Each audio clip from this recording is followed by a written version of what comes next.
Hola queridos hermanos, un feliz día para todos ustedes y que la bendición del Señor esté con todos nosotros en este día. La lección del día de hoy se titula En estos postreros días y nos habla de Hebreos el capítulo 1 y el versículo 2. Cristo vino al mundo para ser uno con la humanidad y al mismo tiempo vino para revelar a nuestro Padre Celestial a los pecadores. Es decir, cuando Cristo vino al mundo, Él lo hizo con el propósito de ser uno más como nosotros, pero al mismo tiempo de revelar a su Padre Celestial ante la humanidad. Aquel que había estado en la presencia del Padre desde el principio, Cristo Jesús, aquel que era la imagen expresa del Dios viviente, era el único capaz de revelar a la humanidad el carácter de la deidad. Y en todo fue hecho Cristo semejante a sus hermanos. Fue hecho carne, como lo somos nosotros. Él también sintió el hambre, sintió la sed, el cansancio que sentimos nosotros en este planeta en un día común y corriente. Fue reconfortado y sostenido por el alimento y por el sueño que a nosotros también nos da energía de nuevo. Es decir, se convirtió en un humano. Compartió la suerte de los hombres. Y no obstante, fue el Hijo de Dios que pasó toda su vida sin mancha. Él fue extranjero y advenedizo en esta tierra. Estuvo aquí, pero no era de esta tierra. Estuvo en el mundo, mas no fue del mundo. Fue tentado, fue probado, como lo son hoy hombres y mujeres, como lo somos todos nosotros. Él llevó, no obstante, una vida libre de pecado. Fue un personaje tierno, compasivo y lleno de simpatía. Recordemos que debemos llegar a la altura de Cristo Jesús si queremos estar en la tierra nueva. Así que es muy bien abrir nuestros oídos y escuchar que el Señor era tierno, compasivo y lleno de simpatía. Era un ser considerado para con los demás. Cristo representó el carácter de su Padre y se consagró al servicio de Dios, su Padre, pero también del hombre. Los que tienen un verdadero conocimiento de Dios no se van a infatuar con las leyes de la ciencia, de la materia, ni las operaciones de la naturaleza, a tal punto de decir que Dios no existe, a tal punto de pasar por alto o rehusar reconocer que Dios opera en la naturaleza constantemente. La naturaleza no es Dios, ni nunca lo ha sido. La voz de la naturaleza, en otra parte, testifica de Dios, pero la naturaleza no es Dios. Y como una obra creada por Dios, simplemente da testimonio del poder de Dios.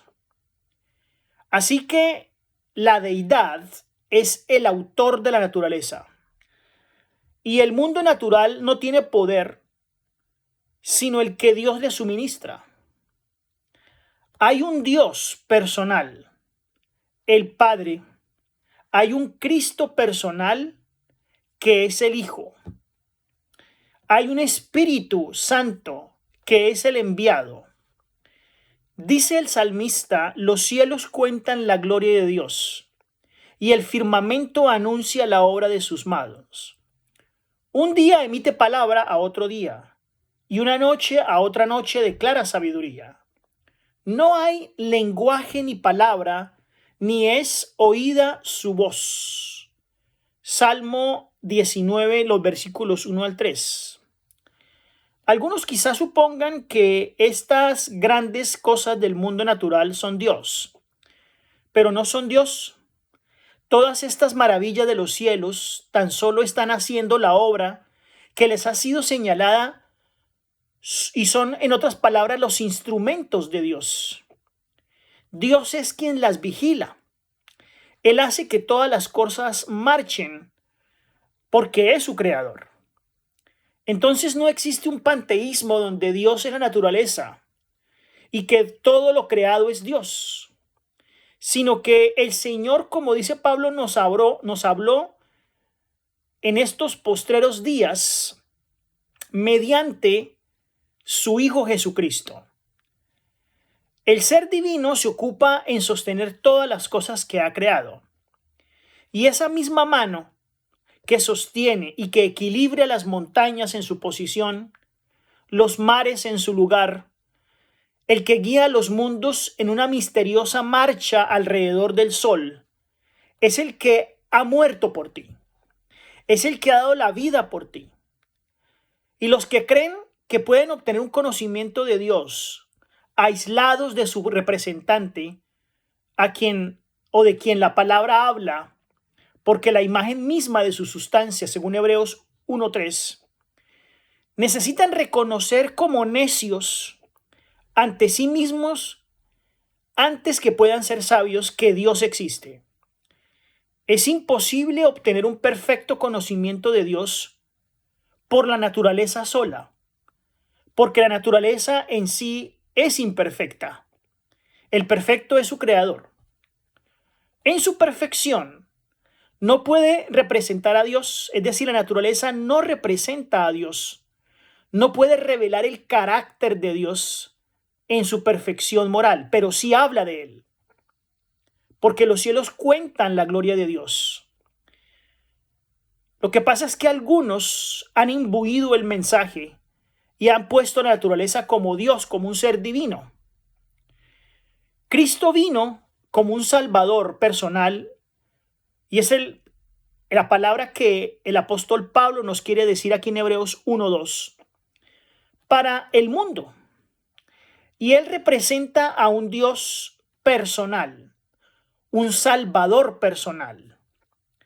Ascendió a lo alto y él vendrá otra vez como salvador personal, porque es la expresa imagen de la sustancia que es el Padre.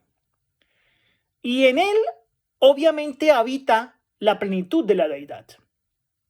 Nosotros entonces, por la fe, podemos mirar la vida futura y confiar en las promesas de Dios respecto al desarrollo de la inteligencia, a la unión de las facultades humanas con las divinas y a la relación directa de todas las potencias del alma como la fuente de luz, porque Él es la luz y la luz es dada por intermedio del Espíritu Santo para que la propaguemos al mundo.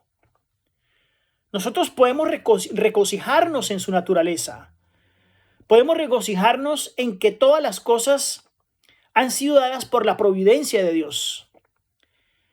Y aún las cosas difíciles que no entendemos hoy en día van a recibir una plena explicación cuando nos encontremos con nuestro Padre Celestial. Hoy respondemos por fe, donde nuestro entendimiento finito solo puede llegar y descubrir algunas cosas. Veremos la perfecta armonía de Dios cuando nos encontremos con Él. Ahora vemos oscuramente, como por medio de un espejo, mas entonces cara a cara. Ahora conozco en parte, pero entonces conoceré así como también soy conocido.